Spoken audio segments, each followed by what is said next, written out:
கிராமம் பார்த்திங்கன்னா இதுக்கு முன்னாடி நம்ம பீடம் உருவாகிறதுக்கு முன்னாடி ரொம்ப ஒரு வறட்சியான சூழ்நிலையில் இருந்தது. பணம் கூட கேளுங்க கொடுக்குறோம், ஆனால் ஒரு குடம் தண்ணி கேட்காதீங்க அப்படிங்கிற ஒரு நிலைமையில் இருக்கும்போது முதல்ல அம்பாள் இங்கே பிரதிஷ்டை பண்ணுறதுக்கு முன்னாடி அம்பாலோட அந்த வேல் இங்கே பிரதிஷ்டை பண்ணுறாங்க. அந்த திரிசூலம் பிரதிஷ்டை ஆகும்போதே பார்த்திங்கன்னா அம்பாலோட கருணையினால் 3 மணி நேரம் தொடர்ந்து மழை.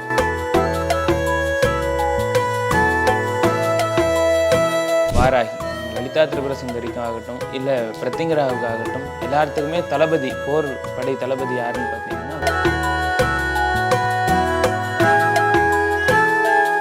இந்த பிரத்திங்கரா தேவி அப்படிங்கிறவ பார்த்தீங்கன்னா மற்ற தெய்வங்கள் எல்லாமே இப்போ முருகன் எடுத்துட்டா கல்யாணத்துக்குன்னு சொல்லுவாங்க, இல்லை சத்ரு சம்ஹாரத்துக்குன்னு சொல்லுவாங்க. சிவன் எடுத்துட்டா நம்ம ஆயுளுக்கு அப்படின்னு சொல்லுவாங்க, தன்வந்திரி பகவான் ஆரோக்கியத்துக்கு அப்படின்னு சொல்லுவாங்க. ஆனால் இந்த பிரத்திங்கரா தேவி மட்டும் எப்படின்னு பார்த்தீங்கன்னா சிப்ரபிரசாதினி அப்படின்னு ஒரு பேர் அம்பாளுக்கு இருக்கு. உடனடியாக பலனை தரக்கூடியவள்.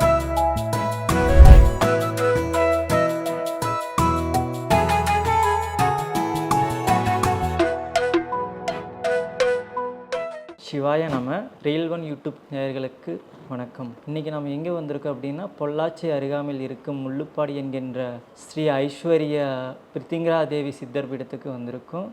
ஸ்ரீ சுவாமிகளை சந்திக்கலாம். வணக்கம் ஐயா. நமஸ்காரம் ஐயா. அந்த பீடத்தோட வரலாறு தெரிஞ்சுக்கலாமா? அதாவது பார்த்தீங்கன்னா இந்த இடத்துல இதுக்கு முன்னாடி இந்த பிரத்திங்கரா தேவி கோவில் இந்த ரீஜியனில் கிடையாது. நம்ம திருமலை பிரத்திங்கரா சுவாமிகளுக்கு குருநாதருக்கு அம்பாள் கனவுல நான் இந்த முள்ளுப்பாடியில் இருக்கேன், இப்படி ஒரு இடத்துல இருக்கேன், நீ போய் அங்கே பாரு, எனக்கு அங்கே தான் உனக்கு என்னுடைய ஆலயத்தை அமைக்கணும் அப்படின்னு சொல்லி அம்பாள் உத்தரவு கொடுக்குறாங்க.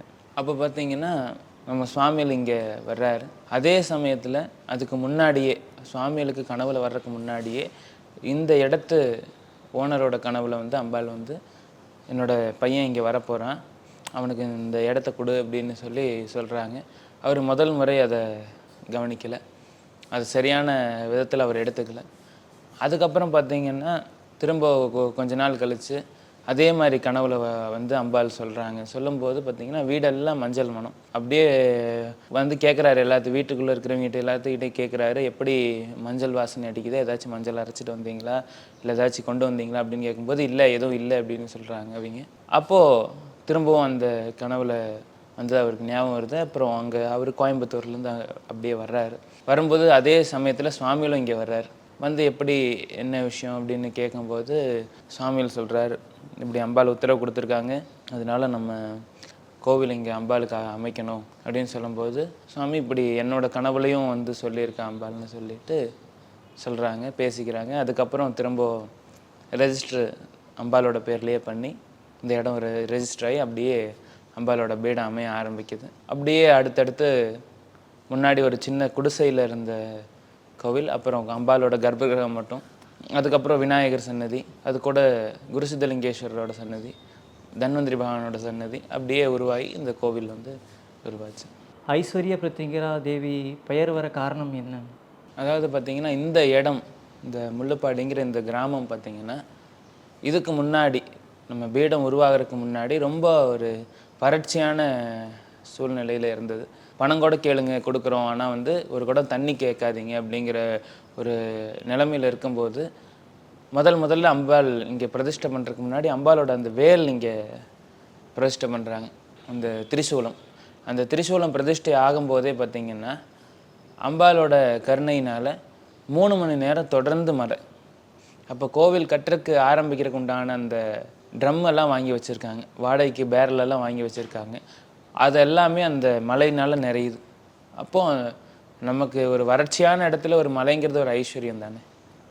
அதனால் அப்போ இருந்து அந்த பிரத்திங்கரா தேவிக்கு ஐஸ்வர்ய பிரத்திங்கரா தேவிங்கிற பேர் வந்துச்சு. அது எப்படி ஊர்ஜிதமாகுதுன்னு பார்த்திங்கன்னா அம்பாளுடைய விக்கிரகம், மூல கருவறையில் இருக்கக்கூடிய அம்பாள் விக்கிரகம் பார்த்திங்கன்னா கோலார் தங்கவயல், நம்ம கேஜிஎஃப்னு சொல்கிறோம் இல்லைங்களா, அங்கே தான் அம்பாளுடைய கருவறையில் இருக்கக்கூடிய விக்கிரகம் செஞ்சு கொண்டு வர்றாங்க. அப்போ அந்த சொர்ணம் விளையக்கூடிய அந்த தங்கம் விளையக்கூடிய அந்த இடத்துலேருந்து அம்பாள் வர்றாங்க. அதுக்கு தகுந்த மாதிரி இங்கே விடாத மலை, அதனால் இந்த பூமி செழிப்பாகுது. அந்த ஐஸ்வர்யத்தனோட ஸ்வரூபமாக இருக்கிறதுனால அம்பாளுக்கு ஐஸ்வர்ய பிரத்திங்கரா தேவிங்கிற பேர் இங்கே வந்துச்சு. சித்தர் பீட பெயர் காரணம் என்ன ஐயா? இந்த கேள்வியில் நிறைய பேர்த்துக்கு இருக்கக்கூடிய சந்தேகம் தான். என்னன்னு பார்த்தீங்கன்னா, எல்லாரும் திருக்கோயில்னு வச்சுருப்பாங்க, இல்லை கோவில்னு மட்டும் இருக்கும், இல்லை ஆலயங்கிற பேரில் மட்டும் இருக்கும். ஆனால் ஏன் இங்கே சித்தர் பீடம் குருபீடம் அப்படிங்கிற பேரில் இருக்குன்னு நிறைய பேருக்கு இந்த சந்தேகம் இருக்கிறதுக்கு நிறைய வாய்ப்புகள் இருக்குது. என்னன்னு பார்த்தீங்கன்னா, இங்கே பிரதானமாக குரு சித்தலிங்கேஸ்வர சுவாமி இருக்கார். அதாவது நம்ம திருமலை பிரத்திங்கரா சுவாமியினுடைய தகப்பனார், அவங்களுடைய பாட்டனார் எல்லாருமே வந்து சித்த வைத்திய பரம்பரையில் வந்தவங்க. அந்த மூலிகைகளுக்கும் அந்த மருந்துகளுக்கும் ரொம்ப மரியாதை கொடுத்து அதுக்கு தன்னுடைய வாழ்நாள் கடமையாக எடுத்து செஞ்சுட்டு வந்தவங்க. இப்போ சுவாமியோட தகப்பனாரெல்லாம் பார்த்தீங்கன்னா எந்த விதமான பணமும் வாங்காமல் மக்களுக்கு இலவசமான மருத்துவத்தையெல்லாம் சித்த மருத்துவத்தை பண்ணிகிட்டு இருந்தார். அதனால் அந்த சித்தர் பீடம் அப்படிங்கிறது இங்கே பிரதானமாக வந்து பார்த்திங்கன்னா இந்த ஹோமங்களுக்கு எல்லாமே இந்த மூலிகைகள் ரொம்ப அதிகமாக பயன்படுத்துவாங்க. அந்த சித்தர்கள் வழியில் அதிகமான பூஜைகளும் வழிபாடுகளும் நிறைய நடந்துக்கிட்டே இருக்கும். அதே மாதிரி எங்கேயும் இல்லாத ஒரு சிறப்பு என்னன்னு பார்த்தீங்கன்னா, எல்லா கோவில்கள்லையும் இந்த நாயன்மார்களாகட்டும் சித்தர்களாகட்டும் ஒரு தனி வரிசையாக வச்சுருப்பாங்க. ஆனால் இங்கே சித்தர்களுக்கு நடுவில் தான் பிரத்திங்கரா தேவி இருக்கிறாங்க. அது ரொம்ப விசேஷம். அதனால் இது சித்தர் பீடமாக இருக்குது. அதுவும் இல்லாமல் ஏன் குருபீடம் அப்படின்னு சொல்கிறதுக்கு காரணம்னு பார்த்தீங்கன்னா, வந்தோம் சாமி கும்பிட்டோம் போனோம் அப்படிங்கிறது இல்லாமல் இந்த பீடத்துக்கு வரக்கூடிய யாராக இருந்தாலும் ஏதோ ஒரு விஷயம் அவங்களோட வாழ்க்கையில் ஒரு நல்லது வர்றதுக்காக அவங்க கற்றுக்கிட்டு போகணும் அப்படிங்கிறதுக்காக. ஒரு குருவை நாடி எப்படி நம்மளுடைய அறிவு கண்ணை நம்ம திறந்துக்கிறோமோ, ஒரு குருவை நாடி எப்படி நம்மளுடைய வாழ்க்கைக்கு தேவையானது நம்ம கற்றுக்கிறோமோ, அந்த மாதிரி நம்ம பிரத்திங்கரா தேவிகிட்ட வரும் பக்தர்கள் யாராக இருந்தாலும் சரி, அவங்களோட வாழ்க்கையில் ஏதோ ஒரு விஷயத்தை கற்றுக்கணும், அவங்களோட வாழ்க்கையில் எப்படி முன்னேறதுங்கிறத கற்றுக்கணும், அவங்களோட வாழ்க்கை முன்னேறக்கு என்ன வழிங்கிறத கற்றுக்கணும் அப்படிங்கிற விஷயமெல்லாம் இருக்கணும் அப்படிங்கிறதுக்காக நம்ம சுவாமிகளுக்கு இந்த பேரை வச்சுருக்கார். அதாவது இந்த ஸ்ரீ ஐஸ்வர்ய பிரத்திங்கரா தேவி சித்தர் பீடம் குருபீடம்ங்கிற பேரை வச்சுருக்கார். இங்கே என்னென்ன தெய்வங்கள் சிறு தெய்வங்கள் வழிபாடு செய்கிறீங்க? பிரதானம் தேவி அப்படின்னு பார்த்தீங்கன்னா நம்ம ஐஸ்வர்ய பிரத்திங்கரா தேவி தான். அடுத்து பார்த்தீங்கன்னா அம்பாளினுடைய தளபதியாக இருக்கக்கூடிய வாராகி, நம்ம லலிதா திரிபுர சுந்தரிக்கும் ஆகட்டும் இல்லை பிரத்திங்கராவுக்காகட்டும் எல்லாத்துக்குமே தளபதி, போர் படை தளபதி யாருன்னு பார்த்தீங்கன்னா வாராகி தேவி. அந்த வாராகி தேவிக்கு இங்கே விசேஷ பூஜைகள் நடந்துகிட்டு இருக்கு. தனியாக அம்பாள் பிரகாரத்தில் கோஷ்டத்தில் இருக்காங்க. அதே மாதிரி எல்லா இடத்துலையும் இல்லாத விசேஷம் என்னென்னு பார்த்தீங்கன்னா, இங்கே தட்சிண துர்கா தேவி எல்லா கோயிலும், இந்த சிவன் கோவிலாகட்டும் அம்பாள் கோவில்களாகட்டும், அம்பாள் வந்து வடக்கு பக்கமாக இருப்பாங்க துர்கை. ஆனால் இங்கே வந்து தெற்கு முகமாக இருக்கிறாங்க. நம்ம ஞானத்தினுடைய வடிவாக இருக்கக்கூடிய தட்சிணாமூர்த்தி எப்படி இருக்காரோ அதே மாதிரி அம்பாளினுடைய கோஷ்டத்தில் அந்த துர்காதேவி தட்சிண துர்காதேவியை தெற்கு முகம் பார்த்து இருக்காங்க. அடுத்து பார்த்தீங்கன்னா ராஜமாதங்கி, நம்ம வாராகி எப்படி தளபதியோ இந்த போர் படைகளுக்கெல்லாம் அவங்க அதிபதியாக இருந்து வழி நடத்துகிறாங்களோ அதே மாதிரி இந்த ராஜமாதங்கி தான் எல்லாம் மந்திரியாக இருந்து வழி நடத்தணும். இந்த பிரத்திங்கரா தேவியோட ராஜ்யத்திலே ஆகட்டும், இந்த லலிதா திரிபுர சுந்தரியோட ராஜ்யத்திலே ஆகட்டும், இந்த ராஜமாதங்கிக்கு தனி இடம் உண்டு. அவங்க அந்த ராஜாங்க காரியங்களுக்கு உண்டான எல்லா விஷயத்தையும் அறிவுரைகள் கொடுக்கறது அவங்க தான். அதனால இங்கே மேற்கு முகம் பார்த்த இந்த ராஜமாதங்கி இருக்காங்க. அதுபோக இந்த வட்டாரத்தில் இல்லாத இன்னொரு விசேஷம் என்னன்னு பார்த்தீங்கன்னா தன்வந்திரி பகவான் இங்கே இருக்கார். தன்வந்திரி பகவான் நம்மளுடைய ஆரோக்கியத்திற்காக இங்கே ரொம்ப விசேஷமாக, ஏன்னா முதல்லையே சொல்லியிருக்கிற மாதிரி இந்த சுவாமிகளாகட்டும் சுவாமிகளோட பாட்னாராகட்டும் தகப்பனாராகட்டும் எல்லாருமே வந்து முழுமையான இந்த சித்த வைத்தியத்திலே இருந்தவங்க. அப்போ அந்த வழி அப்படியே வந்து இப்போது இங்கே தன்வந்திரி பகவான் இருக்கார். பௌர்ணமி நேரத்தில் அவருக்கு இந்த எண்ணெய் வச்சு பூஜை பண்ணுறது, இந்த ஆயுர்வேத எண்ணெய் வச்சு பூஜை பண்ணுறது, இந்த மாதிரி விசேஷங்களும் தன்வந்திரி பகவானுக்கு நடந்துகிட்ருக்கு. அடுத்தது பார்த்திங்கன்னா தனாகர்ஷ்ண பைரவி சமேத ஆகர்ஷண பைரவர் இங்கே இருக்கார். இந்த ஆகர்ஷண பைரவர் எதுக்காகன்னு பார்த்திங்கன்னா ஒவ்வொரு தெய்வங்கள் ஒவ்வொரு விஷயத்துக்கு ரொம்ப வலு சேர்க்கிறதா இருப்பாங்க. அதில் இந்த ஆகர்ஷண பைரவர் எல்லா விதமான செல்வங்களையும் நமக்கு ஆகர்ஷணம் பண்ணி கொடுக்குறார். அதாவது நம்மளுடைய ஆகர்ஷணம்ங்கிறது ஈர்ப்பு, அந்த செல்வங்கள் எந்த 16 செல்வங்களையும் நம்மளுக்கு ஈர்த்து கொடுக்கக்கூடிய ஆகர்ஷண பைரவர் தனாகர்ஷ்ண பைரவி சமேதராக இங்கே ரொம்ப விசேஷமாக இருக்கார். அவர் ஈசான்யத்தில் இருக்கார், அது ரொம்ப விசேஷம். அப்புறம் இங்கே வந்து மிருத்யுஞ்சய ஹோமமும் தன்வந்திரி ஹோமமும் ரொம்ப விசேஷம். அதில் தன்வந்திரி பகவானும் இந்த குருசித்தலிங்கேஸ்வர சுவாமி ரொம்ப பக்கத்தில் இருக்காங்க. அதுபோக கன்னிமூல கணபதி இருக்காங்க. அப்புறம் 17 சித்தர்களும் இருக்காங்க. அகத்தியரில் ஆரம்பித்து அப்படியே போகர், அழுக்கண்ணர், கொங்கணர், திருமூலர், புலிப்பாணி, கோரக்கர், மச்சமுனி, ராமதேவர், சட்டைநாதர், கருவூரார், கமலமுனி, புன்னக்கீசர், சுந்தரர், பாம்பாட்டி சித்தர், தேரையர், குதம்பை சித்தர், காலாங்கிநாதர் அப்படின்னு 18 சித்தர்களும் இங்கே அம்பாவை சுற்றியும் இருக்காங்க. ஒவ்வொரு தூண்களில் ஒவ்வொரு சித்தர்கள் இருக்காங்க. இது ரொம்ப விசேஷம் இங்கே. ஐயா, இங்கே கேரளா பாணியில் பீடம் அமைய என்ன காரணம்? என்னென்னு பார்த்தீங்கன்னா, ஒரு சில இடங்களில் வந்து கேரளா ஸ்டைலில் கோவில்கள் இருக்கும். ஆனால் வந்து அந்த பூஜைகள் முறைகள் எல்லாமே மாறி இருக்கும். ஆனால் இங்கே ஃபஸ்ட்டு டைமாக இந்த கேரளா ஸ்டைலில் கோவில்களும் அந்த வழிபாடு முறைகள், தாந்திரிக வழிபாடு முதல்ல இருந்தே இங்கே தமிழ்நாட்டில் இருக்குது. இன்றைக்கி பழனி முருகன் கோவில் வந்து ஆதி காலத்தில் தாந்திரிக வழிபாட்டில் இருந்த கோவில் தான். ஆனால் அது காலப்போக்கில் அது ஆகம வழிபாடாக மாறிடுச்சு. ஆனால் இங்கே வந்து தாந்திரிக வழிபாடு, தாந்திரிகம் வேறு, மாந்திரிகம் வேறு. அது நிறைய பேர்த்துக்கு அந்த குழப்பம் இருக்கலாம். தாந்திரிகம் அப்படிங்கிறது பார்த்திங்கன்னா எந்த விதமான துன்பமான விஷயங்கள், துன்பம் தரக்கூடிய விஷயங்கள் எதுவும் இல்லாமல் நமக்கு சரியான பாதையில் போகிறதுக்கு, தெய்வத்தை நாடுறதுக்கு, தெய்வத்தை வழிபாடு பண்ணுறதுக்கு, தெய்வத்தை ஆகர்ஷணம் பண்ணுறதுக்கு, இதுக்கு மட்டும் பயன்படுத்தப்பட்டது இந்த தாந்திரிகம். தேவையில்லாத விஷயங்கள், இந்த செய்வினை, பில்லி, சூன்யம் இந்த மாதிரி இருக்கிறவங்க போகிறது மாந்திரிகம். அந்த மாந்திரிகம் இல்லாமல் இங்கே தாந்திரிக பூஜை மட்டும் நடந்துகிட்ருக்கு. அது கேரளா ஸ்டைல்லே அப்படியே இருக்கிறதுனால இங்கே கோவில் அமைப்பு எல்லாமே அதே மாதிரியே இருக்குது. இங்கே என்னென்ன நாட்கள் விசேஷ நாட்கள், அதோட பயன்கள் சொல்லுங்க ஐயா. இங்கே பார்த்திங்கன்னா பிரதானமான விசேஷம் அமாவாசை. அம்பாளுக்கு இந்த பிரத்திங்கரா தேவின்னு எடுத்துக்கிட்டாலே அமாவாசை ரொம்ப விசேஷம். இந்த அமாவாசை நாளில் பார்த்திங்கன்னா அம்பாளுக்கு காலையில் 10:30 மணிக்கு விசேஷமான ஹோமங்கள் எல்லாமே நடக்கும். பிரத்திங்கரா தேவி ஹோமம், இந்த சத்ரு சம்ஹாரத்துக்காக நடக்கக்கூடிய அந்த ஹோமங்கள் நடக்கும். வரமிளகாய் நாள் அன்னைக்கு ஹோமம் நடக்கிறது ரொம்ப விசேஷங்க அம்பாளுக்கு. பௌர்ணமி அன்னைக்கு மாலை வேளையில் உங்களுக்கு படி பூஜை நடக்கும். துர்கா லக்ஷ்மி வாணி அப்படின்னு சொல்லக்கூடிய அம்பிகை, மகாலட்சுமி, சரஸ்வதி இந்த 3 பேரும் அம்பாளுடைய படியில் உட்காந்து அம்பாளை பிரார்த்தனை பண்ணுறதா, அம்பாளை வந்து வேண்டி அவங்களுடைய காரியங்கள் எல்லாம் நடத்திக்கிறதா சொல்லி அம்பாளுக்கு சொல்லுவாங்க. அதனால் அந்த துர்காலக்ஷ்மி வாணி அப்படின்னு சொல்லக்கூடிய இந்த அம்பிகையும் மகாலட்சுமி சரஸ்வதிக்கு உண்டான பூஜை, இந்த படி பூஜை பௌர்ணமி அன்னைக்கு மாலை வேளையில் இங்கே நடக்கும். அது போக பார்த்திங்கன்னா அமாவாசைக்கு முதல் நாள், அந்த சதுர்தசி இருக்கிற நாள் அன்னைக்கு சாயங்காலம் ஒரு 7 மணிக்கு குருதி பூஜை நடக்கும். குருதி பூஜை ரொம்ப விசேஷம். முதல்லையே சொன்ன மாதிரி அந்த கேரளாவில் இருக்கக்கூடிய தாந்திரிக பூஜை இங்கே அதிகமாக இருக்குங்கிறதுக்காக பார்த்தீங்கன்னா இப்போது குருதி பூஜை நடக்கும். குருதி பூஜை நீங்கள் சோட்டானிக்கரையில் தான் பிரதானமாக பார்க்க முடியும். வேறு எங்கேயும் அந்தளவுக்கு உண்டான அந்த இது இருக்காது. அப்போது அதே எப்படி சோட்டானிக்கரையில் எப்படி நடக்குதோ அதே மாதிரி இங்கே நடக்கும். அந்த குருதி பூஜை மாதத்தில் ஒரு நாள். சோட்டானிக்கரையில் வந்து 365 நாள் குருதி பூஜை நடக்குது. இங்கே வந்து அந்த மாதத்தில் ஒரு நாள். அது போக வருஷத்துக்கு 2 முறை, மொத்தம் ஒரு 13லேருந்து 14 முறை இங்கே வருஷத்தில் குருதி பூஜை நடக்குது. அந்த குருதி பூஜை ரொம்ப விசேஷம். அதுக்கப்புறம் பார்த்தீங்கன்னா பஞ்சமி வாராகி வழிபாடு நடந்துகிட்ருக்கு, அஷ்டமி பைரவர் வழிபாடு நடந்துகிட்ருக்கு. இந்த மாதிரி ஒவ்வொரு சிறப்பான நாட்கள்லையும் அந்தந்த தெய்வங்களுக்கு உண்டான வழிபாடுகள் நடந்துகிட்ருக்கு. அது போக தனிப்பட்ட முறையில் யாராச்சும் இந்த சஷ்டியப்தை பூர்த்தி பண்ணணும், அதாவது 60ஆம் கல்யாணம் பண்ணணும் அப்படின்னு சொல்கிறவங்க, அப்புறம் 70ஆம் கல்யாணம், 80ஆம் கல்யாணம், பீமரத சாந்தி, கனகாபிஷேகம், பூர்ணாபிஷேகம், இந்த மாதிரி எல்லாமே வந்து பார்த்திங்கன்னா அங்கே நம்ம பீடத்தில் நடந்துக்கிட்டே இருக்குது. அப்புறம் தனிப்பட்ட முறையில் தன்வந்திரி ஹோமங்கள், சுதர்சன ஹோமம், நவகிரக ஹோமம், அதுக்கப்புறம் சுயம்பரா பார்வதி இங்கே ரொம்ப விசேஷம். கல்யாணம் ஆகாதவங்க வந்து இங்கே அம்பாவை பிரார்த்தனை பண்ணிட்டு போகும்போது கல்யாணம் நடக்கும்.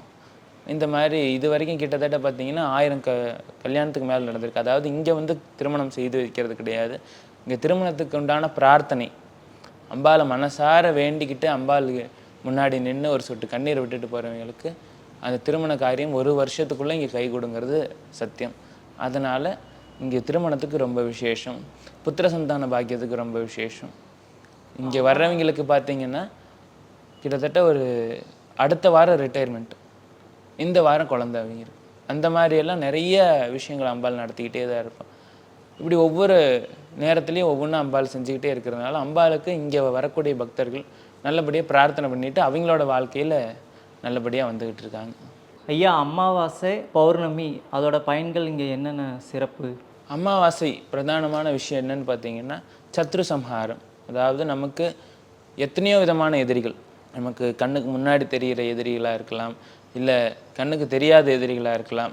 நம்மளுடைய கடன், தீராத கடன், அதுவே நம்மளுக்கு எதிரியாக தான் வந்து நிற்கும். எத்தனையோ பேர் வாழ்க்கையை சீர்குலைக்கிறது இந்த கடனாக கூட இருக்கலாம்.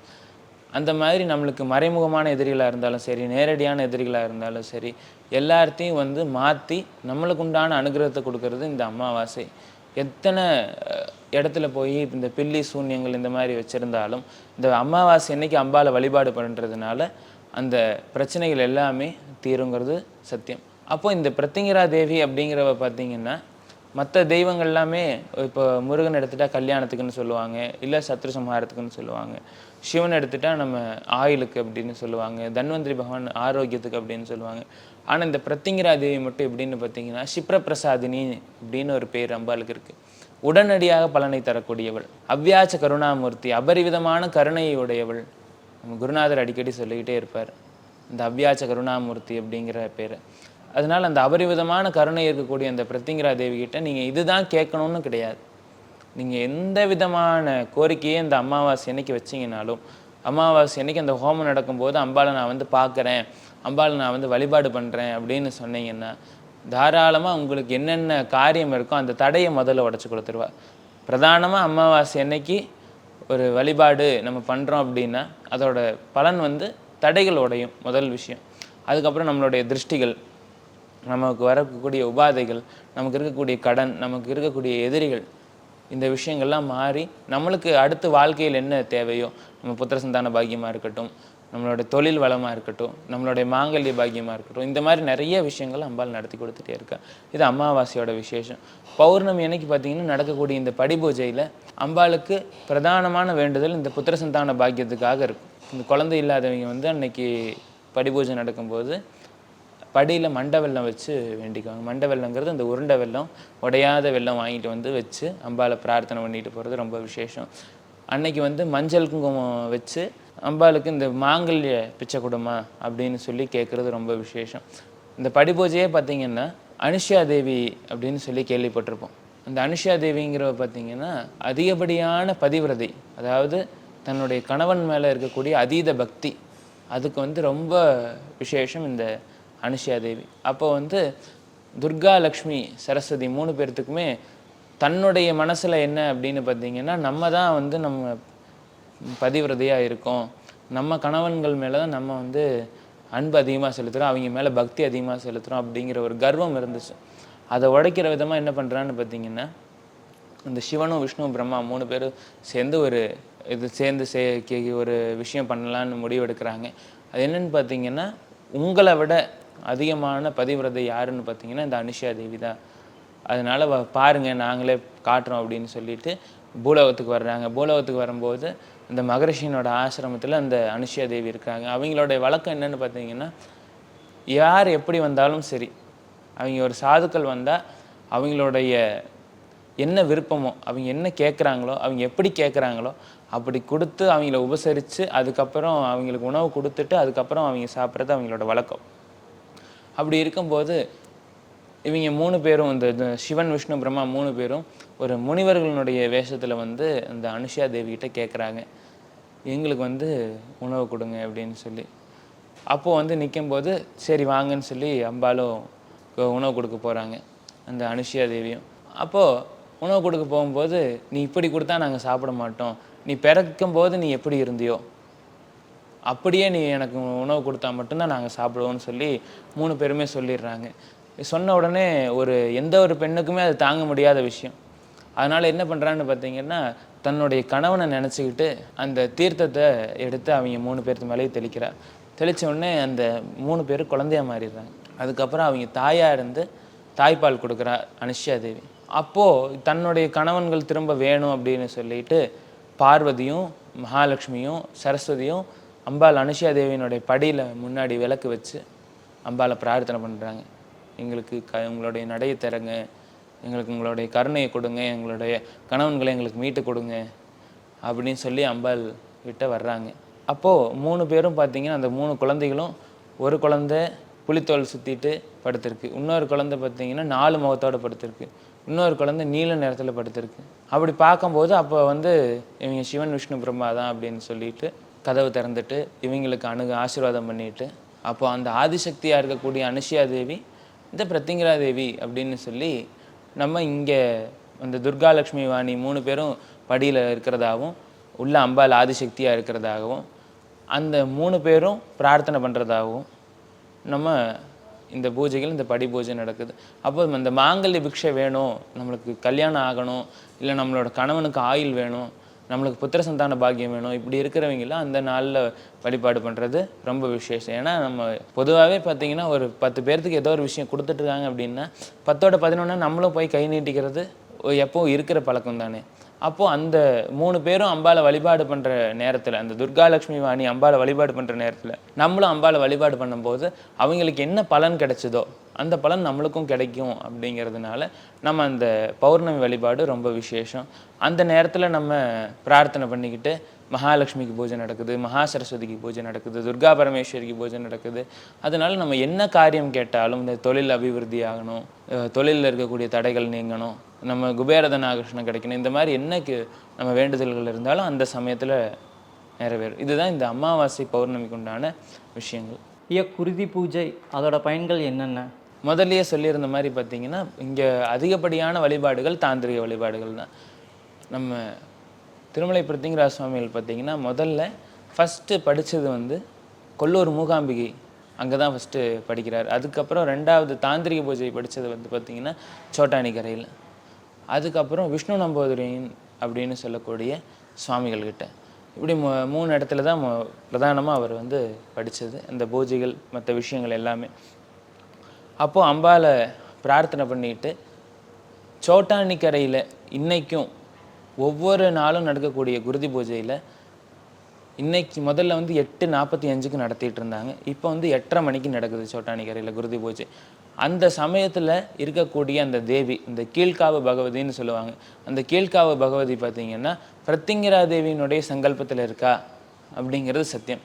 அந்த பிரத்திங்கரா தேவியினுடைய சங்கல்பத்தில் இருக்கிறதுனால இங்கே அந்த 8:30 மணிக்கு முன்னாடி இங்கே குருதி பூஜை நடக்கும். இங்கே டெய்லியும் நடக்காது. இங்கே வந்து மாதத்தில் ஒரு நாள், அந்த அமாவாசைக்கு முன்னாடி, அமாவாசை நாளுக்கு முன்னாடி இங்கே குருதி பூஜை நடக்கும். அமாவாசை நாளைக்கு அன்னைக்கு நம்ம நிகும்பல யாகம்னு சொல்லக்கூடிய வரமிளகா யாகம் இங்கே முடிஞ்சதுக்கப்புறம் அங்கே பூஜை ஆரம்பிக்கிற மாதிரி. அதாவது 8:30 மணிக்கு இங்கே பூஜை முடிஞ்சிடும், 8:30 மணிக்கு இங்கே பூஜை முடியும், அங்கே 8:30 மணிக்கு பூஜை தொடங்கும். அப்படிங்கிற மாதிரி அந்த பூஜைகள் ரொம்ப விசேஷமாக நடக்கும்.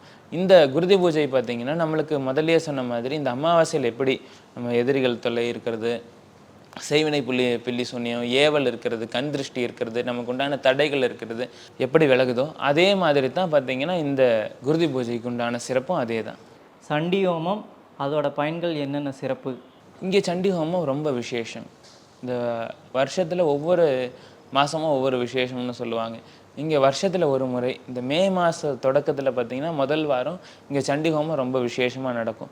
அம்பாலோடைய வருஷ திருவிழாவே அந்த சண்டி ஹோமம் தான். இங்கே ஒவ்வொரு கோவில்களில் ஒவ்வொரு திருவிழா வைப்பாங்க. ஒரு கோவிலில் பார்த்திங்கன்னா இந்த மாசி சிவராத்திரி வைப்பாங்க, ஒரு கோவிலில் வைகுண்ட ஏகாதசி வைப்பாங்க, அம்மன் கோயிலையும் நிறைய கோயிலில் சிவராத்திரி வைப்பாங்க, இந்த நவராத்திரி தசரா வைப்பாங்க. அந்த மாதிரி இருக்கிறதுல இந்த சண்டி ஹோமம் வந்து மே மாதம் ரொம்ப விசேஷமாக நடக்கும்.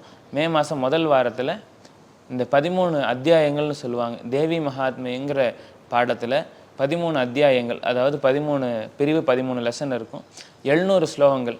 நம்ம பகவத்கீதை எப்படி 700 ஸ்லோகத்தில் இருக்கோ அதே மாதிரி இந்த சண்டி பாடமும் நமக்கு வந்து 700 ஸ்லோகத்தை கொண்டது. அந்த 700 ஸ்லோகத்தை படிக்கிறது நம்ம கேட்டாலே அவ்வளோ விசேஷம். நமக்கு நிறைவேறாத காரியங்கள், இது வரைக்கும் நம்மளுக்கு தீராத ஆசைகள், நம்மளுக்கு நிறைவேறாத ஆசைகள், நம்மளுக்கு தாங்க முடியாத கஷ்டங்கள், நம்ம வறுமையிலிருந்து போக்கக்கூடியது, இந்த மாதிரி எல்லா விஷயத்துக்கும் அந்த சண்டி ஹோமங்கிறது ரொம்ப விசேஷம். நிறைய மக்கள் வந்து அந்த சண்டி ஹோமத்தை பார்த்து அதில் பலனடைஞ்சவங்க நிறைய பேர் இருக்காங்க. அதனால் இந்த வருஷத்துக்கு ஒரு முறை இந்த மே மாத தொடக்கத்தில் முதல் வாரத்தில் வெள்ளி சனி ஞாயிறு இந்த 3 நாள் சண்டி ஹோமம் ரொம்ப விசேஷமாக இருக்கும். முதல் நாள் லலிதா சஹஸ்ரநாமம் பாராயணம், 2வது நாள் இந்த குருதி பூஜை. இந்த வருஷத்தில் சொல்லியிருந்தோம் இல்லைங்களா முன்னாடியே, அதாவது 2 முறை, வருஷத்துக்கு 2 முறை நடக்கும், அதுக்கப்புறம் மாதம் நடக்கும்னு சொல்லி. அப்போ அதில் ஒன்று பார்த்திங்கன்னா இந்த சண்டி ஹோமத்தில் வரக்கூடிய குருதி பூஜை, வருஷ குருதி வந்து ரொம்ப விசேஷமாக நடக்குங்க. அந்த 2வது நாள் சனிக்கிழமை நடக்கிறது, 3வது நாள் காலையில் உங்களுக்கு சண்டி ஹோமம் ரொம்ப விசேஷமாக நடக்கும். ஐயா, இங்கே ஆலயத்தில் என்ன மாதிரி அற்புதம் நடந்திருக்கு? 1 2 கிடையாது, நிறைய விஷயங்கள் அம்பாள் நடத்தியிருக்கேன். பார்த்திங்கன்னா நிறைய பேர் இங்கே வர்றவங்க இந்த செய்வினை பில்லி சூன்யத்தினால் பாதிக்கப்பட்டு ரொம்ப மன உளைச்சலுக்கு ஆளாகி ரொம்ப தாங்க முடியாத கஷ்டத்தில் நிறைய பேர் வருவாங்க. பார்த்திங்கன்னா இங்கே வரக்கூடிய ஒரு அன்பர் பார்த்திங்கன்னா இது எல்லாம் வீட்டில் எல்லாம் தயாராகிடுவார், வீட்டில் எல்லாம் கிளம்பி ரெடி ஆயிடுவார். தன்னுடைய ஆஃபீஸ்க்கு போவார். ஆஃபீஸினுடைய வாசலில் ஒரு ஷோரூமுக்குள்ளே ஒர்க் பண்ணுறார். ஷோரூமுக்கு முன்னாடி வாசலுக்கு போன உடனே மயங்கி விழுந்துருவார். நித்தியமும் டெய்லியும் ரெடி ஆகுறது, போகிறது, மயங்கி விழுகிறது. உடனே அங்கே ஆம்புலன்ஸ் வரும், அவங்க அவரை கூட்டிகிட்டு போவாங்க. அங்கே அவருக்கு உண்டான அந்த மருத்துவ உதவிகள்லாம் நடக்கும். திரும்ப சரியாயிருவார், திரும்ப வீட்டுக்கு போயிடுவார். இப்படியே தினமும் நடந்துக்கிட்டே இருக்கு. ஒரு நாள் விடாமல் அவருக்கு இது ஆஃபீஸ்க்குள்ளே போனதா, இந்த ஷோரூம்குள்ளே போனதா கணக்குலேயே இல்லை. அப்படியெல்லாம் இருந்துச்சு. அவருக்கு இங்கே தனியாக செப்பரேட்டாக வந்து பூஜை, அம்பாளுக்கு ஹோமம் பண்ணி, விசேஷ நாட்களில் வந்து அம்பாளை தரிசனம் பண்ணி, இப்போ பார்த்தீங்கன்னா அந்த ஷோரூமுக்கு ஒரு ஷோரூமுக்கு 2 ஷோரூம் அப்படி மேனேஜர் ஆகி இப்போ நல்ல ஒரு பதவியில் இருக்கார். அம்பாளோட பிரார்த்தனை பண்ணிவிட்டு அம்பாளை நல்லபடியாக வந்து பார்த்துட்டு தரிசனம் பண்ணிட்டு போயிட்டுருக்காரு. அதே மாதிரி பார்த்திங்கன்னா இப்போ சமீபத்தில் இது வந்து நடந்து ரொம்ப வருஷம் ஆயிடுச்சு. இப்போ சமீபத்தில் பார்த்திங்கன்னா ஒரு ஸ்கூல் போகிற பையனுக்கு அவங்க குடும்பத்தில் இருக்கிறவங்களே கொஞ்சம் இந்த செய்வினை பில்லி சொன்னீங்கெல்லாம் வச்சு அந்த பையனோடைய அப்பா அம்மாவுக்கு பண்ணி வச்சுருக்காங்க. அப்போ என்ன ஆகுதுன்னு பார்த்தீங்கன்னா, ஸ்கூலுக்கு தயாராகும் போதே ஒரு டயர்டாக இருக்குமா, என்னால் முடியலம்மா அப்படின்னு சொல்லிட்டு போய் படுத்துடுறது, தூங்கிடுறது. ஒரு 11 மணி 12 மணி அந்த சமயத்தில் எழுந்திரிச்சிட்டு மற்ற ரொம்ப ஆக்டிவாக எப்பவும் இருக்கிற மாதிரி இருந்துட்டு திரும்ப அந்த ஸ்கூல் விட்டு வர்ற நேரம் ஒரு 3:30-4 மணிக்கு மேலே தாண்டும் போது திரும்ப போய் படுத்துறது, தூங்கிடுறது. இப்படியே ரொம்ப கஷ்டமாக இந்த பையனுக்கு எப்படி இருந்துச்சோ அது ஆரம்பித்த நாள்லேருந்து அவங்களோட தாயாருக்கு வந்து சுத்தமாக தூக்கமே வராமல் போயிடுச்சு. தன்னோட வீட்டில் தூங்க முடியாத நிலைமை. இப்படி இருக்கும்போது அம்பாளை பிரார்த்தனை பண்ணுறாங்க, அம்பாளிகிட்ட வந்து ஹோமம் பண்ணுறாங்க. ஹோமம் பண்ண சத்தியமான வார்த்தை, இது எந்த விதமான இதுவும் கிடையாது. சொல்லணும், உங்களுக்கு ஒருத்தர் கேட்குறாங்க அதுக்காக சொல்லணும், 4 பேர்த்துக்கு ஒரு பொய்யை சொல்லி நம்ம விளம்பரப்படுத்தணும் அப்படிங்கிறதுக்காக கிடையாது. அந்த ஹோமம் பண்ணிட்டு போகிறாங்க. அன்னைக்கு ராத்திரியிலேருந்து அந்த அம்மா தூங்குறாங்க. அத்தனை நாள் தூக்கமே இல்லாத அந்த அம்மா பார்த்திங்கன்னா அன்னைக்கு ராத்திரி தூங்குறாங்க. மறுநாள்லேருந்து அந்த பையன் ஸ்கூலுக்கு போகிறாங்க. இந்த மாதிரி எத்தனையோ விதமான தடைகள். ஒருத்தர் திடீர்னு காணாமல் போயிடுறாங்க, ஒரு சகோதரி ஒருத்தங்க காணாமல் போயிடுறாங்க. அவங்களோட தாயார் வந்து இங்கே பிரார்த்தனை பண்ணுறாங்க. பிரார்த்தனை பண்ணிவிட்டு ஒரு ஹோமம் பண்ணலாங்க, என்னோடய பொண்ணு எனக்கு கிடைச்சா போதும், அவள் எங்கே இருக்கான்னு தெரிஞ்சால் போதும் அப்படின்னு சொல்லி இது பண்ணுறாங்க. அப்போது இங்கே என்ன விசேஷம்னு பார்த்தீங்கன்னா, மற்ற இடத்துல எல்லாம் ஒரு பரிகார ஹோமமோ இல்லை எந்த ஹோமங்கள் பண்ணினாலும் அன்னைக்கு ஹோமம் பண்ணுறீங்களா, அந்த தேதியில் வர்றீங்களா, ஹோமம் பண்ணுறீங்களா, போயிடுறீங்களா, இப்படி தான் இருப்பாங்க. இங்கே என்ன விசேஷம்னு பார்த்தீங்கன்னா, அந்த ஹோமத்துக்கு 5 நாளைக்கு முன்னாடி சங்கல்பம். அந்த ஹோமம் நல்லபடியாக நடக்கணும், அந்த ஹோமத்தில் எந்த விதமான தடையும் வரக்கூடாது, அந்த பூஜையில் எந்த விதமான தடையும் வரக்கூடாது, அவங்களுக்கு எந்த விதமான உபாதைகளும் அந்த ஹோமத்தினால வரக்கூடாது அப்படின்னு சொல்லி 5 நாளைக்கு முன்னாடி சங்கல்பமும், அதுக்கப்புறம் ஹோமம் முடிஞ்சதுக்கப்புறம் ஒரு 16 நாள் திரும்ப அவங்க பேர்லேயே அர்ச்சனைகளும் நடக்கும். அப்படி முதல் நாள் சங்கல்பம் பண்ணும்போது, சங்கல்பம் இங்கே எப்படி நடக்கும்னு பார்த்தீங்கன்னா, இங்கே மாலை வேளையில் அம்பாளுக்கு தீபம் ஏற்றிட்டு அவங்களோட பேரில் அர்ச்சனைகள்லாம் பண்ணி, அவங்க குடும்பத்தோட பேரில் அர்ச்சனையெல்லாம் பண்ணி ரொம்ப விசேஷமாக சங்கல்பம் பண்ணுவாங்க. அந்த நேரத்தில் அவங்களுடைய வீட்டில் வந்து விளக்கேற்றி அம்பாளுக்கு ஒரு தீர்த்தம் வச்சுட்டு பிரார்த்தனை பண்ணணும். அப்படி பிரார்த்தனை பண்ணும்போது ரொம்ப மனசுடைஞ்சு முதல் நாள் அழுகிறாங்க. அந்த 5 நாள் சங்கல்பத்தில் முதல் நாள் சங்கல்பத்தன்னைக்கு ஒரு மனசு தாங்க முடியாமல் அழுகிறாங்க அம்பாள் முன்னாடி. பார்த்தீங்கன்னா அந்த சகோதரியோட தாயார், அவங்க பாட்டி ரொம்ப உடம்பு முடியாமல் படுத்திருக்காங்க.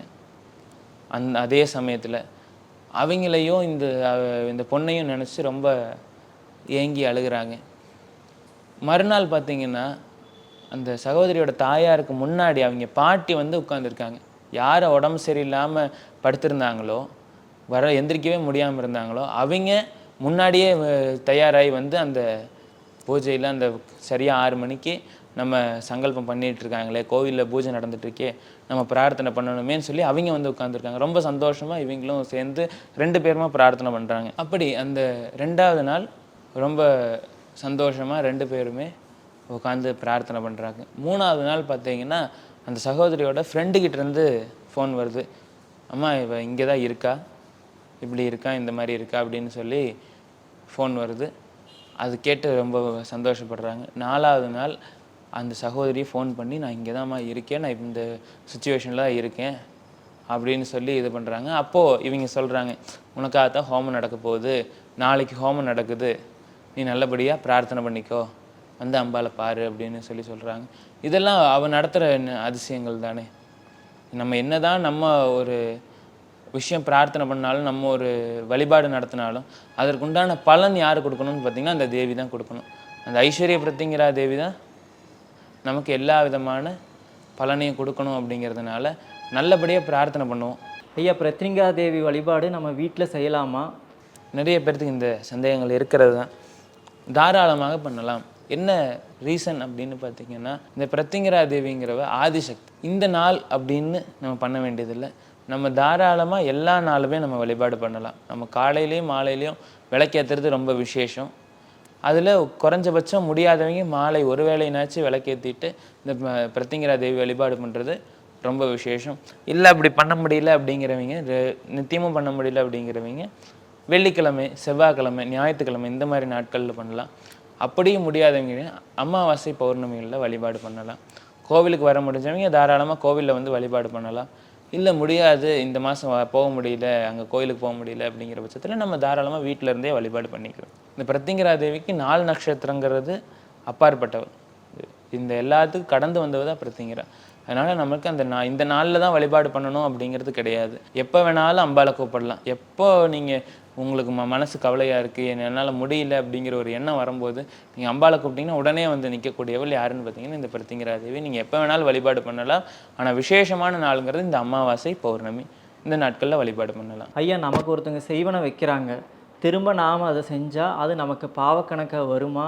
நீங்கள் நிறைய பேர் என்ன நினச்சிக்கிறாங்கன்னு பார்த்தீங்கன்னா, முல்லை முள்ளால் எடுங்கிற மாதிரி நமக்கு ஒருத்தர் செய்வனை பண்ணிட்டாங்க, நம்மளும் அப்படி திரும்பி பண்ணிடணும் அப்படிங்கிற எண்ணத்தில் இருக்காங்க.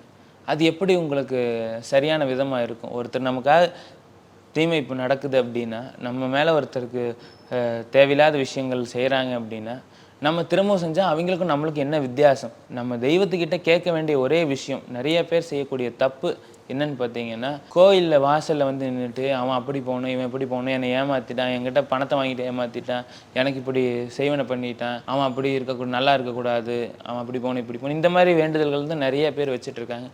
அது கூடவே கூடாது. எப்போவுமே பார்த்தீங்கன்னா நம்மளுடைய பிரார்த்தனை எதை நோக்கி இருக்கணும்னா, நல்ல காரியங்கள், நான் நல்லா இருக்கணும், என்னுடைய குடும்பம் நல்லா இருக்கணும், என்னை சுற்றி இருக்கிறவங்க நல்லா இருக்கணும், நான் வாழக்கூடிய இந்த இடம் ஊர் நல்லா இருக்கணும், இந்த பூமி நல்லா இருக்கணும், இந்த உலகத்தில் இருக்கிற மக்கள் எல்லாரும் நல்லா இருக்கணும். அதான் லோகா சமஸ்தா சுகினோ பவந்தோ சர்வே ஜனா சுகினோ பவந்தோன்னு சொல்கிற மாதிரி எப்போவுமே எல்லாரும் நல்லா இருக்கணும் அப்படின்னு சொல்லி பிரார்த்தனை பண்ணுறது தான் நம்மளுடைய ஒரே குறிக்கோளாக இருக்கணுமே தவிர, அவன் நல்லா இருக்கக்கூடாது, இவன் நல்லா இருக்கக்கூடாதுன்னு சொல்லி எந்த பிரயோஜனமும் கிடையாது. ஏன்னா ஒவ்வொரு தெய்வத்துக்கு முன்னாடி பிரத்யங்கரான்னு மட்டும் கிடையாது, நீங்கள் எந்த கோவிலுக்கு போனாலும் சரி, இது நம்ம கேட்குறீங்க சொல்கிறீங்கிறதுக்காக கிடையாது, இங்கே இதை கேட்டுட்டு இருக்கக்கூடிய எல்லாத்துக்கும் சொல்லக்கூடிய ஒரே விஷயம் என்னன்னு பார்த்தீங்கன்னா, எந்த கோயிலுக்கு போனாலும் அந்த தேவதைகளுக்கு முன்னாடி, அந்த தெய்வங்களுக்கு முன்னாடி யக்ஷிகள் சுற்றிட்டு இருப்பாங்க. அந்த யக்ஷிகள் என்ன பண்ணுவாங்கன்னு பார்த்தீங்கன்னா, நம்மளுடைய பிரகாரத்துக்கு முன்னாடி நம்ம போய் நிற்கிற இடத்துக்கு மேலே அப்படியே வட்டம் அடிச்சுக்கிட்டே இருப்பாங்க. அவங்களுக்கு என்னன்னு பார்த்தீங்கன்னா, உள்ளே இருக்கக்கூடிய தெய்வங்களுக்கு எந்த விதமான வேண்டுதல்களையும் நம்மளுடைய வேண்டுதல்களை அவங்ககிட்ட எடுத்துகிட்டு போக விட மாட்டாங்க. அவங்களோட வேலை என்னென்னா, நமக்கெல்லாம் தலைவி இல்லை தலைவன், சிவனாக இருந்தால் இப்போ பெருமாளாக இருந்தால் நமக்கெல்லாம் தலைவனாக உள்ள இருக்காங்க, தெய்வம் இருக்குது, அவங்களோட சேவகர்கள் தான் நம்ம எல்லாம். அவங்களுக்கு ஒரு விஷயத்தை நம்ம எடுத்துகிட்டு போகிறது நல்லதாக மட்டும்தான் எடுத்துகிட்டு போகணும் அப்படின்னு சொல்லிட்டு அவங்களோட ஒரே ஒரு இது என்னன்னு பார்த்தீங்கன்னா, உனக்கே சேரட்டும். நான் தமிழில் சொல்கிறேன், சமஸ்கிருதத்தில் நிறைய விஷயங்கள் இருக்குது, தமிழில் உங்களுக்கு எளிமையாக இருக்கணும் அப்படிங்கிறதுக்காக சொல்கிறேன். என்னென்னு பார்த்தீங்கன்னா, உனக்கே சேரட்டும், உனக்கே சேரட்டும், உனக்கே சேரட்டும்னு சொல்லக்கூடியது தான் அவங்களுடைய ஒரே வாக்காக இருக்கும். அவங்க அதை மட்டும்தான் சொல்லிவிட்டு அந்த அம்பாவை முன்னாடியே சுற்றிக்கிட்டே இருப்பாங்க. அப்போது நீங்கள் போய் நான் நல்லா இருக்கணும், எனக்கு கார் வேணும், எனக்கு பஸ்ஸு வேணும், எனக்கு வந்து ஒரு லாரி வேணும், என்னுடைய வீட்டில் நல்ல செல்வங்கள் இருக்கணும், எனக்கு ஒரு குழந்தை பாக்கியம் வேணும், எனக்கு மாங்கல்ய பாக்கியம் வேணும், இந்த மாதிரி நீங்கள் என்ன நல்லது கேட்டாலும் உனக்கே சேரட்டும், உனக்கே சேரட்டும், உனக்கே சேரட்டும் சொல்லிகிட்டே இருப்பாங்க. அப்போ அது நம்மளுக்கு வந்து கிடச்சிரும். அந்த அம்பாள் எப்படி நம்மளுக்கு பலனை கொடுக்குறாளோ அதே மாதிரி இவங்களுக்கு சொல்கிறதுக்கும் அந்த பலன் உண்டு.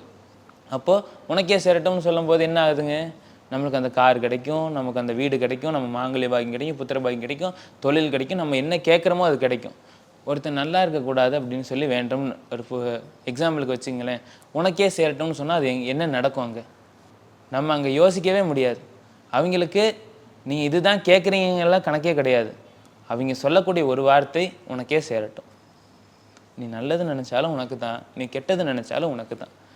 அப்போது நம்ம நல்லது வேண்டும் போது நம்மளுக்கு நல்லது கிடைக்கிது, நம்ம கெட்டது வேண்டும் போது நம்மளுக்கு கெட்டது கிடைக்கிது. ஒவ்வொருத்தர் செய்யக்கூடிய கர்மாக்கள்லையும், ஒவ்வொருத்தர் செய்யக்கூடிய பூஜைகள்லையும் நீங்கள் மற்றவங்களுக்கு செஞ்சாலும், மற்றவங்களுக்கு ஒரு நல்லது செஞ்சு கொடுத்தாலும், ஒரு கெட்டது செஞ்சு கொடுத்தாலும், அதனுடைய பலாபலன் பாதி உங்களுக்கு கண்டிப்பாக கிடைக்கும். நீங்கள் ஒருத்தரை நினச்சி நல்லபடியாக பிரார்த்தனை பண்ணி நல்லது நடக்கணும். இப்போ உங்களை ஒருத்தர் கூட்டிகிட்டு வர்றாங்க. கூட்டிகிட்டு வரும்போது அவங்க வேண்டிக்கிறாங்க, நான் ஒரு பையனை கூட்டிகிட்டு வந்திருக்கேன், அந்த பையனுக்கு மாங்கல்ய பாக்கியம் வேணும், புத்திர பாக்கியம் வேணும் அப்படின்னா அவங்களோட குடும்பத்துக்கும் அது சேரும். யார் வேண்டுறாங்களோ அவங்க குடும்பத்துக்கும் அந்த பாதி பலன் போய் சேரும். அப்போ ஒருத்தருக்கு தீமை செய்கிறாங்க அப்படின்னா நிச்சயமாக முழு பலனும் அவங்களுக்கு சேர்ந்ததுக்கு அப்புறம்தான் யாருக்காக பண்ணியிருக்காங்களோ அவங்களுக்கு போய் சேரும். அவங்களுடைய கர்மா கணக்கு ஏறிக்கிட்டே இருக்கும். நம்ம செய்யக்கூடிய பாவங்கள், நம்ம ஒரு பொய் சொல்கிறதா இருந்தாலும் சரி, ஒரு எறும்பை கொல்றது, ஒரு கொசுவை கொல்றதா இருந்தாலும் சரி, நம்ம யாராச்சும் ஏமாத்துறதா இருந்தாலும் சரி, ஒரு பாவத்தினோட எடை பார்த்திங்கன்னா ஒரு பேப்பர் அளவுக்குன்னு சொல்லுவாங்க. ஒரு பாவம், நம்ம ஒரு பாவம் செய்கிறது, இப்போ பொய் சொல்கிறது, ஒரு கொசுவை கொல்றது, ஒரு உயிரை கொல்றது, ஒருத்தரை ஏமாத்துறது, இந்த மாதிரி எது செஞ்சாலுமே அந்த பாவத்தினுடைய எடை ஒரு பேப்பர் அளவுக்குன்னு சொல்லுவாங்க. நம்ம அன்றாட ஏதோ ஒரு பாவம் செஞ்சுக்கிட்டே தான் இருப்போம். நம்ம கொசு கடிச்சுன்னா அடிக்கிறோம், நம்ம ஏதோ ஒரு தொழில் ரீதியாக நம்ம ஏதாச்சும் ஒரு பொய் சொல்ல வேண்டியது வருது, ஏதாச்சும் நம்ம பண்ண வேண்டியது இருக்குது. நம்ம ஃபோன் பேசிகிட்டு இருக்கோம், ஃபோன் பேசிகிட்டு இருக்கும்போது நான் இந்த இடத்துக்கு வந்துட்டேன், ஒரு 5 நிமிஷம் தள்ளி போக வேண்டிய இடத்துக்கு நம்ம முன்னாடியே வந்துட்டேன் அப்படின்னு கூட சொல்லுவோம். அப்போ இதெல்லாமே அந்த பாவத்தை கூட தான் சேரும். அப்போது அந்த ஒவ்வொரு பேப்பராக வைக்க ஒரு 100 பேப்பர் வச்சா அதோட எடை எப்படி இருக்கும், ஒரு 1000 பேப்பர் வச்சா அதோட எடை இருக்கும். இந்த மாதிரி நம்ம எத்தனையோ விதமான லட்சக்கணக்கான விஷயங்கள் நம்ம பண்ணிக்கிட்டே தான் இருக்கோம். அதனால் நம்மளுடைய பாவங்கள் நம்ம சேர்த்திக்காமல் இருக்கணும்னா நம்மளால் முடிஞ்ச அளவுக்கு நல்லது செய்யணும். நல்லபடியாக பிரார்த்தனை, இறை வழிபாடை நம்ம எந்த அளவுக்கு நம்ம பண்ணுறோமோ அந்த அளவுக்கு நம்மளுக்கு உண்டான பலன் நமக்கு கிடைக்கும்.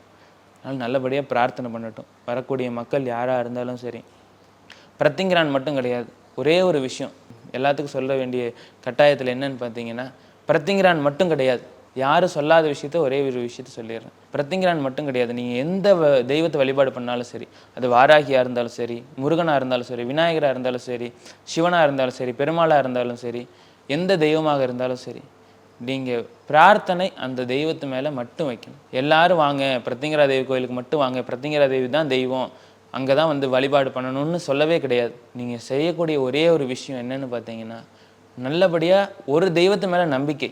எத்தனை கோயில் வேணாலும் போகலாம், 100 கோயில் வேணாலும் போகலாம், தப்பே கிடையாது.